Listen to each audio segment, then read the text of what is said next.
केसीआर ने तेलंगाना के खम्मम में विपक्षी नेताओं के साथ एक रैली की थी। इस रैली में यूपी के पूर्व सीएम अखिलेश यादव, केरल के सीएम पिनाराई विजयन, पंजाब के सीएम भगवंत मान और दिल्ली के सीएम अरविंद केजरीवाल पहुंचे थे। लेकिन केसीआर ने नीतीश कुमार को इसके लिए निमंत्रण नहीं दिया था। इस पर सीएम नीतीश ने कहा, मुझे रैली के बारे में नहीं पता था, मैं किसी और काम में व्यस्त था। आपने ऑपोजिशन को लेकर बहुत लोगों से भेंट की, केसीआर मीटिंग कर रहे हैं, आपको नहीं बुलाया, आपको केसीआर मीटिंग हमको नहीं पता है, हम तो दूसरे काम में लगे हुए। कोई अपनी पार्टी की मीटिंग करता है तो जिन लोगों को भी बुलाता है तो कोई अगर इनको मौका होगा गए होंगे, तो सब तो कोई ऐसी बात ही नहीं। सीएम नीतीश कुमार का बक्सर यात्रा विवादों में घिर गया है। सीएम के काफिले के लिए ट्रेन रोके जाने के बाद इस पर राजनीति तेज हो गई। ट्रेन रोके जाने के बाद बक्सर सांसद और केंद्रीय मंत्री अश्विनी कुमार चौबे ने सवाल किया कि किसके आदेश पर ट्रेन को रोका गया। बक्सर सांसद ने उच्च स्तरीय जांच कराने की मांग की है। मैंने कहा कि ट्रेन को मुख्यमंत्री को आने के लिए दो ट्रेन, पैसेंजर ट्रेन आधे घंटे के लिए रोक दिया गया। ये समाधान नहीं तो ये व्यवधान नहीं तो समाधान है। मैं पूछना चाहता हूं जिन लोगों ने भी, चाहे वो शासन का लोग हो, इसकी उच्च स्तरीय जांच करवाऊंगा। मैं भारत सरकार के रेल मंत्रालय को भी कि इसकी उच्च स्तरीय जांच कराई जाए कि किस व्यक्ति के लिए, किसके आदेश पर आधे घंटा ट्रेन यहां रुकी रही। केंद्रीय राज्य मंत्री अश्विनी चौबे के नेतृत्व में बीजेपी ने पटना के जेपी गोलंबर चौक पर मौन धरना दिया। बक्सर में किसानों पर हुए लाठीचार्ज के विरोध में धरना दिया गया। धरने में अश्विनी चौबे के साथ पूर्व केंद्रीय मंत्री रविशंकर प्रसाद एवं बिहार विधानसभा में नेता प्रतिपक्ष विजय सिन्हा समेत अन्य नेता शामिल हुए।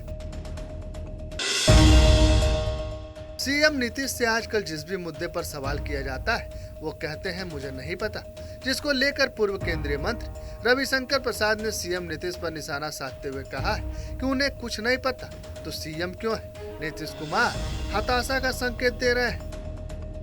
जो सवाल किया जाए नीतीश कुमार से वो कहते हैं कि मुझे कुछ पता नहीं है। तो कुछ पता नहीं है तो सीएम काहे के लिए है? रामायण पर हमें नहीं पता है, उनके गुनी कानून मंत्री बड़े कोर्ट से भागे हुए थे तो हमें नहीं पता है। तो कैसे काम करते हैं आप? नीतीश बाबू हो क्या गया है? नीतीश बाबू के पूरे हमको स्वभाव से क्षमा करेंगे, हम लोग के पुराने मित्रों ने साथ काम किए हैं, हताशा का संकेत मिलता है। और शायद लग रहा है कि कुछ ख्वाब लेके दिल्ली जा रहे थे, लेकिन मैंने सुना कि उनको टीआरएस में बुलाया भी नहीं गया।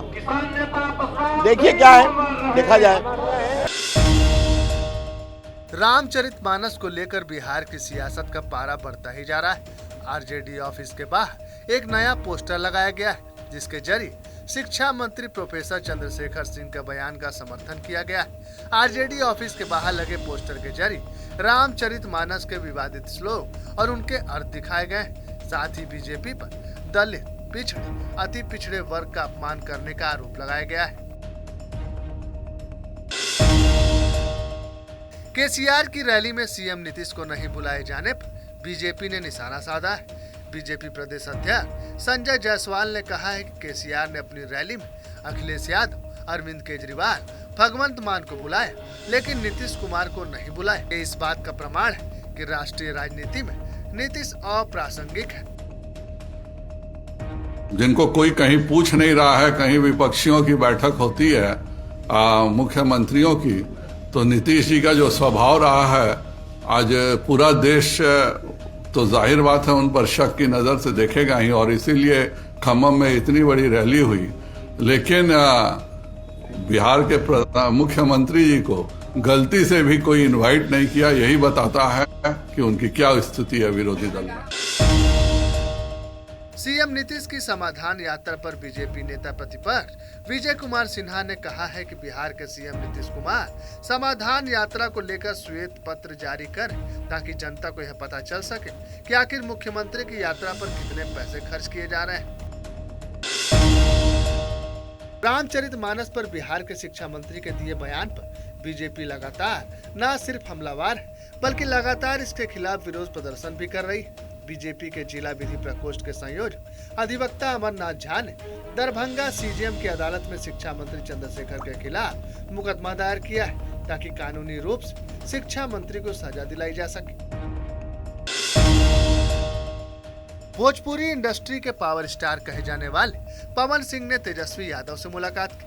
मुलाकात की तस्वीर सामने आते ही इसकी चर्चा जोरों पर है कि क्या पवन सिंह आरजेडी में शामिल होंगे, लेकिन हकीकत ये है कि ये फोटो राबड़ी यादव के मुंह बोले भाई विधान पार्षद सुनील सिंह के बेटे के हल्दी समारोह की। इसमें पावर स्टार पवन सिंह शामिल हुए थे। तस्वीर भले ही हल्दी समारोह की है, लेकिन हलचल जरूर मच गई।